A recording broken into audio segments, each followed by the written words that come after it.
Kimsəsizdir, nə gələni var, nə gedəni. Adını güclə xatırlasa da yaşını xatırlamır. Düz 32 ildir. Xətai rayonundakı 2 nömrəli peşə məktəbinin yataqxanasında yaşayır. Əslən Laçının Güləbirt kəndindəndir. Qonşulardan öyrəndi ki, 86 yaşlı xanım Məmişovanın övladı olmayıb. Həyat yoldaşı isə illər öncə dünyasını dəyişib. Əvvəl İmran dayı adında yoldaşı vardı, onunla bərabər də övladı yoxdur, amma övladlığı var. Ona kömək də eləyib.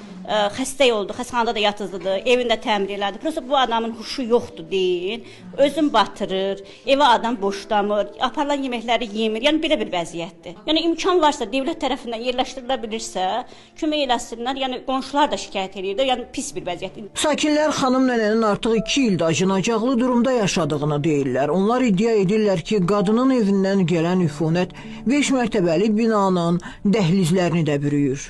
Çox pisdir vəziyyət. Yəni sizi narahat edən, qonşuları narahat edən səbəb nədir? Bizi narahat edən, məsələn, qapını açır o. Biz burada dayana bilmirik. İyidən, qoxudan xəstəlikdir. İndi bəlkə də özünüz çıxıb baxsaz, görəsiniz, heç qalxa da bilməyəsiniz. Kənardan durub bəlkə də çəkəsiniz. Yəni özü də yazıqdır. Mən insan kimi yəni yazığımız gəlir. Kimsəsi olmayan bu qadının yaşayış durumu yəqin ki, kameramızın obyektivindən siz də görürsünüz acınacaqlıdır və hazırda xanım ananın dövlət himayəsinə ehtiyacı var. Gəzə bilirsən ana? Hə, gəzəm. Haran ağrıyır xanım? Haran ağrıyır?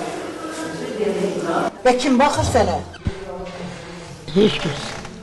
Məsələ ilə bağlı Sosial Xidmətlər Agentliyinə müraciət etdik. Qurumdan Xəzər xəbərə bildirildi ki, gələn həftənin ilk iş günü xanım Məmişovanın mənzilinə baxış keçiriləcək, vəziyyəti qiymətləndiriləcək. Bundan sonra agentlik tərəfindən xanım Məmişova ilə bağlı qərar veriləcək. Sevinç Vaqif qızı Cabbar Qaryağdıoğlu, Xəzər xəbər.